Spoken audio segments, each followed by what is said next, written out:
80% des femmes affirment que leur cycle influence leur énergie, leur humeur ou leur productivité. Et si, au lieu de le subir, on apprenait à l'écouter pour révéler notre potentiel? Bienvenue dans Féminine Accomplie, le podcast dédié aux femmes en quête de force féminine et d'accomplissement. Je m'appelle Finda et chaque semaine je partage mon expérience et mes réflexions autour du bien-être féminin, du développement personnel et d'un lifestyle aligné avec son cycle naturel. Aujourd'hui, on va parler d'un sujet encore trop peu abordé, les 4 phases du cycle menstruel. Parce que non, notre cycle menstruel ne se résume pas à avoir nos règles une fois par mois. Il influence notre énergie, notre humeur, notre créativité, notre productivité et même nos rapports aux autres. Et le comprendre peut littéralement transformer notre façon de vivre, de travailler, de nous accepter et de nous respecter. Pour t'aider à t'y retrouver, je vais te présenter ces 4 phases à travers une analogie simple, les saisons de la nature. En comprenant mes saisons intérieures, j'ai pu ajuster mon quotidien, mon alimentation, mes activités et même mes objectifs. Et ça m'a permis de me sentir plus stable, plus efficace et surtout plus sereine. À la fin de cet épisode, je te raconterai comment ce changement de perspective a concrètement transformé ma vie. Pendant longtemps, j'ai essayé de vivre ma vie comme si j'étais la même chaque jour du mois. Je me forçais à être toujours productive, toujours en forme, toujours disponible. Et je m'en voulais de ne pas réussir à maintenir certaines routines. Mais la réalité, c'est que nous, les femmes, nous ne sommes pas linéaires, nous sommes cycliques.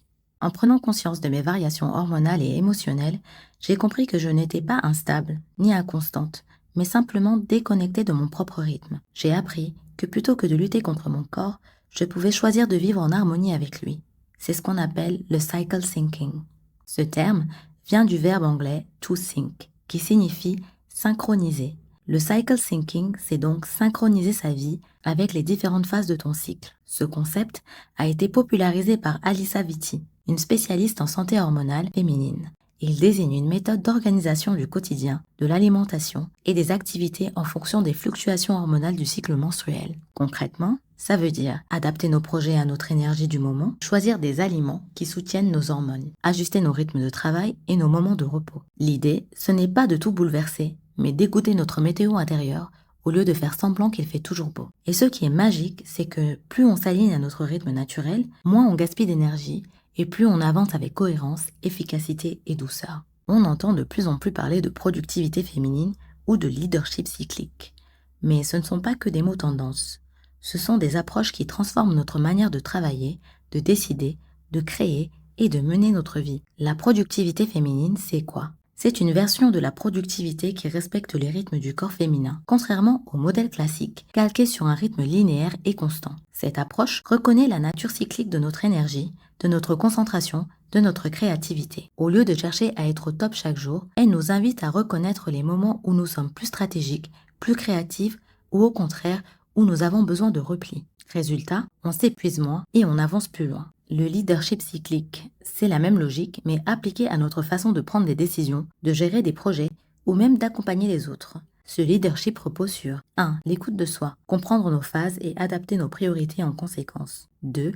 L'adaptabilité, accepter qu'il y ait des temps forts et des temps de repos. 3. La congruence, rester aligné à notre énergie au lieu de suivre une cadence imposée. C'est une autre façon de libérer notre potentiel en conscience et en respectant notre propre rythme. Comprendre notre cycle, c'est aussi accepter que notre énergie, nos émotions et nos besoins ne sont pas constants. C'est exactement ce que nous enseigne l'analogie des saisons de la nature. Chaque mois, ton corps vit le même type de transition, composé de 4 grandes phases. L'hiver qui correspond à la phase menstruelle. C'est le début du cycle, le premier jour de règle. Le niveau d'œstrogène et de progestérone, les hormones féminines, sont au plus bas. Notre corps évacue la muqueuse utérine et cela demande beaucoup d'énergie. C'est une période où on peut se sentir plus fatigué, nerveuse et introvertie. Mais c'est aussi un moment idéal pour ralentir, se reconnecter à soi, s'inspirer et écouter son intuition. C'est une phase de nettoyage physique, mais aussi émotionnel. Pendant cette période, je limite les sollicitations, je me repose davantage, je fais plus de cocooning, je mange moins, mais de façon nourrissante et réconfortante. J'ai appris à faire moins, mais mieux. Et surtout, à ne pas me sentir coupable de ralentir. Je m'assure d'être bienveillante envers moi-même et les autres, bien que contrôler ses émotions ne soit pas toujours évident. À ce moment-là, la pratique de la pleine conscience peut vraiment aider. Le printemps,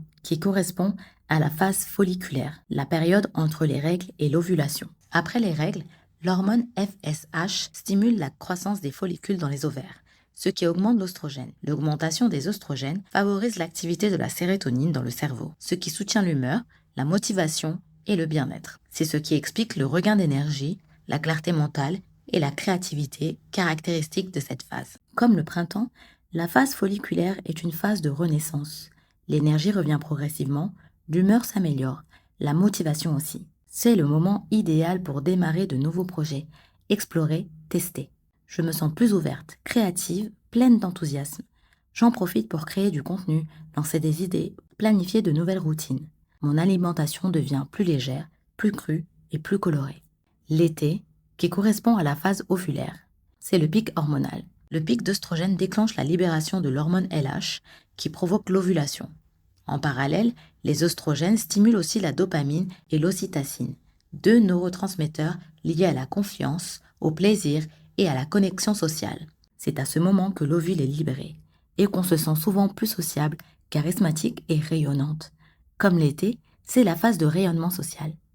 Je suis au top de ma forme, communicative, confiante, rayonnante. C'est là que j'organise des appels avec mes amis, que je planifie mes rendez-vous importants et que je participe à des événements sociaux. J'ai remarqué que je suis plus claire, plus convaincante, plus magnétique. Je mange plus de fruits, des plats légers, j'ai envie de liens, d'échanger et de briller. L'automne, qui correspond à la phase lutéale, juste après l'ovulation et avant les règles, si l'ovule n'est pas fécondé, les niveaux de progestérone et d'oestrogène chutent progressivement. Ce déséquilibre hormonal entraîne souvent une baisse d'énergie, des sauts d'humeur et de l'irritabilité. C'est ce qu'on appelle le syndrome prémenstruel, SPM. C'est aussi le moment où je suis le plus sensible émotionnellement, une période où je me sens vulnérable, surtout les quelques jours précédant les règles. Mais au lieu de la redouter, j'ai appris à l'accompagner. C'est un temps de recentrage. Je trie, j'organise, je finalise, je me tourne vers des tâches de fond, je range, je structure. J'évite la surcharge émotionnelle et sociale, j'ai plus d'appétit et j'écoute ce que mon corps me dit. Je cuisine plus riche en bons gras, en magnésium, en féculents et en légumes verts. Je prépare des snacks sains pour être prête en cas de fringale. Depuis que je vis en accord avec mes 4 phases, mon quotidien a changé. Mes règles sont moins douloureuses, mon SPM est moins envahissant et surtout, je me sens plus stable et j'exprime plus de bienveillance envers moi-même. Le fait de comprendre pourquoi je ressens certaines choses et de soutenir mon corps et mon état émotionnel a vraiment tout changé. J'ai adapté mon alimentation, j'ai introduit des plantes et des compléments naturels, je planifie mes activités en fonction de mes pics d'énergie. Rien d'extravagant, mais ces petits ajustements ont changé mon quotidien. Ce que je retiens surtout, c'est que je ne subis plus, je comprends, et en comprenant, je peux mieux choisir, mieux agir, mieux avancer dans mes projets. Comprendre son cycle, c'est une vraie reconnexion à son corps et à son rythme intérieur. C'est sortir de la culpabilité ou de la fatigue chronique pour entrer dans une relation plus harmonieuse et plus efficace avec son corps. Dans le prochain épisode, je te parle de la première saison, l'hiver, la phase menstruelle, avec plus de profondeur et de détails. Je te partagerai mes conseils bien-être, mes habitudes et les aliments que j'utilise pour faire de ces quelques jours un vrai moment de repos et d'introspection. Merci d'avoir écouté cet épisode. Pense à t'abonner et à partager autour de toi. Et dis-moi si toi aussi, tu ressens ce besoin de te reconnecter avec ton cycle naturel. Ciao!